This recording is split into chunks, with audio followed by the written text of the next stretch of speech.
वह कौन रोता है वहाँ इतिहास के अध्याय में, जिसमें लिखा है नौजवानों के लहू का मूल है।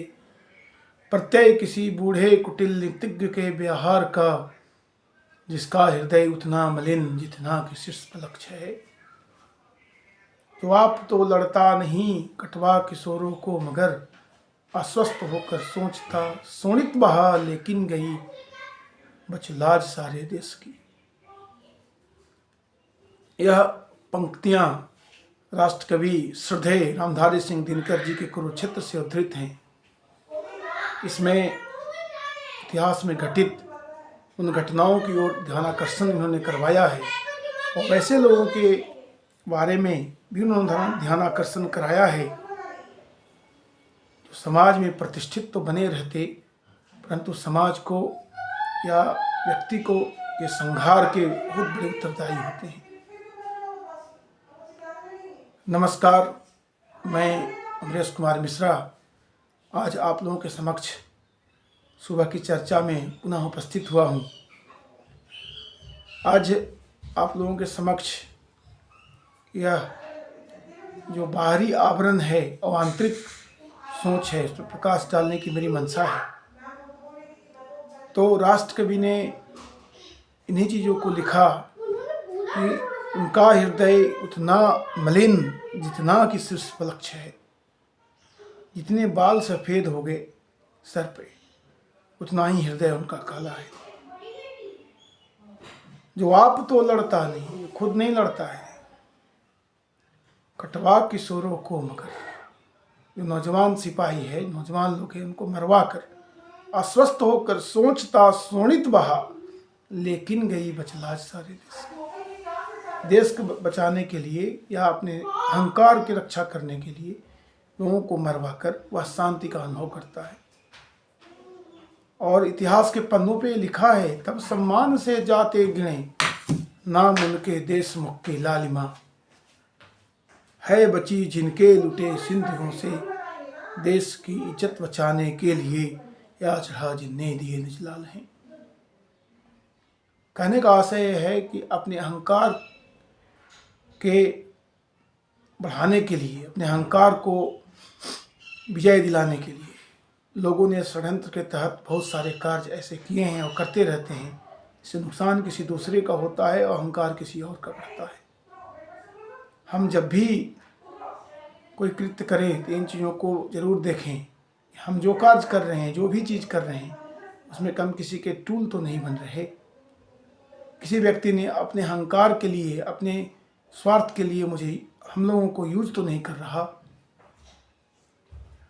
क्योंकि जो व्यक्ति जैसा दिखता है, या जरूरी नहीं कि वह वैसा हो, और उस तरीके से अपने आप को दिखाए जैसा कि वह है, यह आपको देखना पड़ेगा, आपको समझना पड़ेगा। अक्सर जिसे हम मित्र की परिभाषा दे देते हैं, हम कह देते हैं कि वह मेरा मित्र है, परंतु भूल जाते हैं कि यह मित्र, दो शब्दों का जो चयन आपने किया, इसकी परिभाषा बड़ा ही विशद है, बहुत बड़ा है। मित्र वही होता है जो हर परिस्थिति में राजद्वारे श्मशानेश्च या तिष्ठति स बांधवः, आतुरे व्यसने प्राप्ते दुर्भिक्षे शत्रु संकटे, राजद्वारे श्मशानेश्च या तिष्ठति स बांधवः। जब व्यक्ति बीमार पड़ गया हो, व्यसन में फंस गया हो, मुकदमा झेल रहा हो, राज दरबार में उसको बुलाया गया हो, स्मशान में जब चिता जलाई जा रही हो, तब जो व्यक्ति आपके साथ खड़ा है वही आपका मित्र है और बांधव है। और पहचानने की जो विधा है, आचार्य चाणक्य ने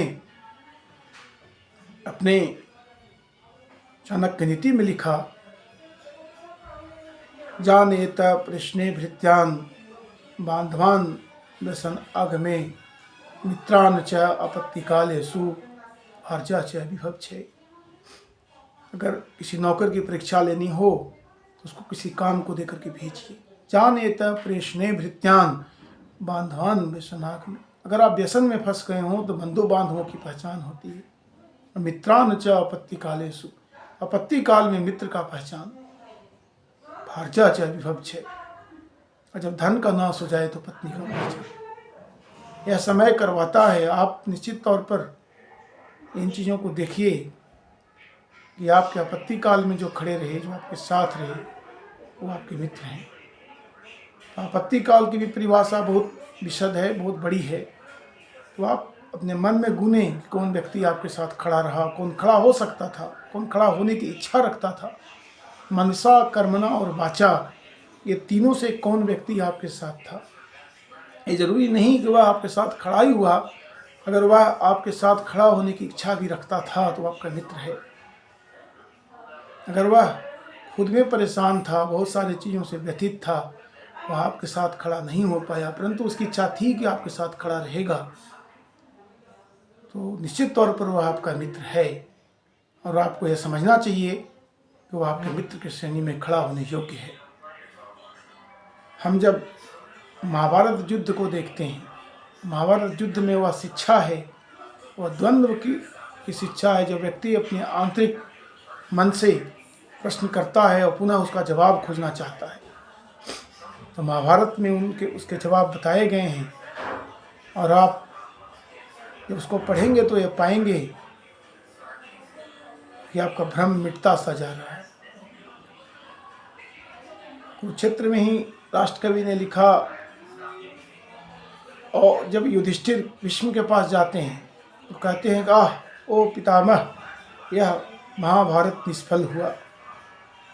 तब वो पितामह कहते हैं, जो कि मरण शैया पर लेटे हैं, ओ युधिष्ठिर से कहा, तूफान देखा है कभी, किस तरह आता प्रलय का नाद वह करता हुआ।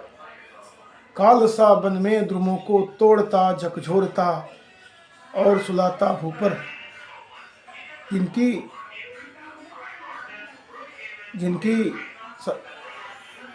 जो छीनाधार हैं, रुग्ण शाखाएं द्रुमों की हर हरा कर टूटती, टूट पड़ते शावकों के साथ निर्विहंग के। तो जिनकी जो पूर्णतः समझदार नहीं है, जिनमें शक्ति का अभाव है, उसको यह तूफान नष्ट कर डालता है। और यह तूफान जो है जब आता है तो जिनकी सिराएं नहीं है अंदर तक, जिनका जड़ ऊपर तक ही है, तो उसको गिरा डालती है। तो वन विभव के क्षय बनानी के करुण वैधव्य को देखता महीरू शोक से निर्वेद से। यह जो टूटा फटा गिरा हुआ के वन विभव का जो क्षय होता है, उसको जो है सो वन की वन है वह देखता है कि यह शोक में डूब जाता है और अज्ञानता के साथ देखता है। परंतु उसे ज्ञात नहीं किया जो है यह प्रकृति भेजती है। ज्ञात नहीं उस जड़ वृक्ष को, यह प्रभंजन शस्त्र है उसका नहीं। यह आवेग में विस्फोट तेरे प्राण का, जो जमा होता प्रचंड निदाद से, उठना जिसका सहज अनिवार्य है। तो ये प्रकृति जो है ना, वो ये चैलेंजेस भेजते रहती है। पर सिराएं जिनकी महीरू के अतल में है गड़ी, वह नहीं भयभीत होता क्रूर झंझावात से। शीश पर बहता हुआ तूफान जाता है चला, नोचता कुछ डालियों को, कुछ पत्थरों को है तोड़ता।